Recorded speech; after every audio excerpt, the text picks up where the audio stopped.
I have friends getting married and having kids, like I said, and they're not religious, so the kids are mistakes. Most of them. God bless them, they got them. But it's cool. I get to see like the new generation of parents like live. I get to watch it happen, which is cool. But I've noticed they're like way too casual with their kids. I don't know if you guys know any like new young parents, but there's like no discipline at all. I feel like they're making up for past traumas that like didn't really happen to them, but they're very cool with their kids.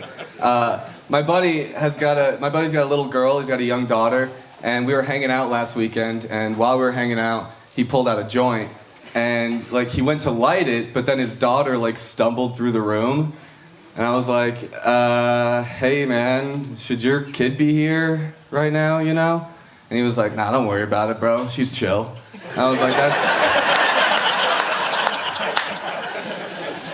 That's not at all what I meant. Like, I'm not asking if she's a narc, dude. I don't think there's a wire under that bib. Thinking more psychologically what it's doing to her, but he's right, man. She's a good hang. For real, I gotta... Super chill, man. Yeah, I don't have kids or a wife or anything. But I'm trying to, be self-aware of what I've got to offer. Not a lot. It's kind of tough being a guy who's under 6 feet these days. Women don't make it easier for us. They make it easier for taller guys. The taller you are, the more they overlook. It's true, right? If you're like 6'3" and up, you don't have to know math. Like, you don't have to know how to drive. They don't care. They just want to be in a shirt that's too big. Like, I get it.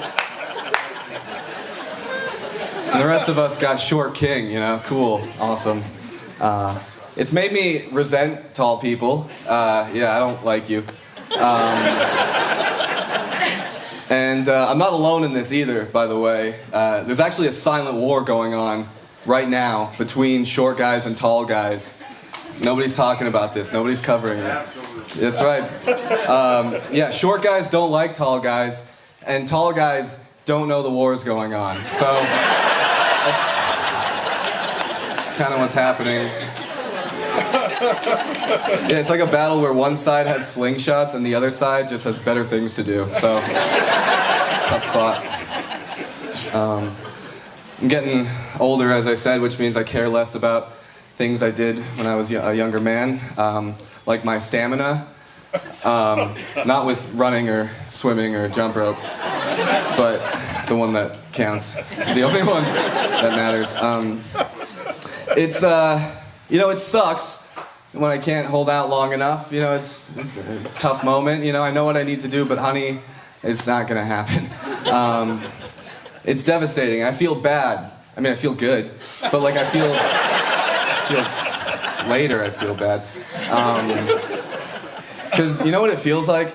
It feels like I'm giving her a ride home, and then I just stop like 2 blocks from her house.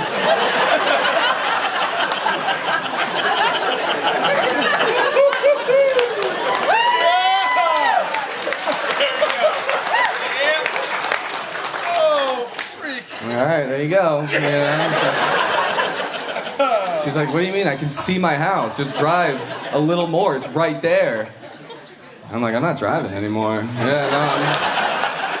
I'll probably take a nap right here, actually. She gets out and she's like, "I'll just get there myself." That's what that feels like.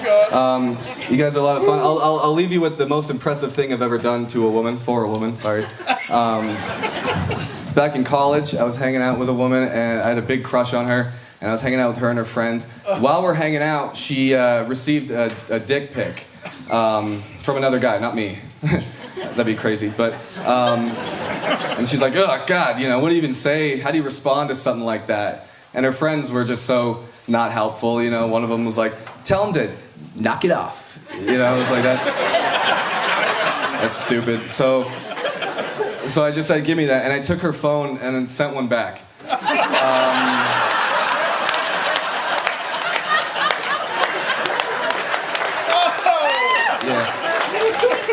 Yes. I sent one back because I'll tell you this, you know, when you send a dick pic, the last thing you expect as a reply is a smaller dick pic, right? So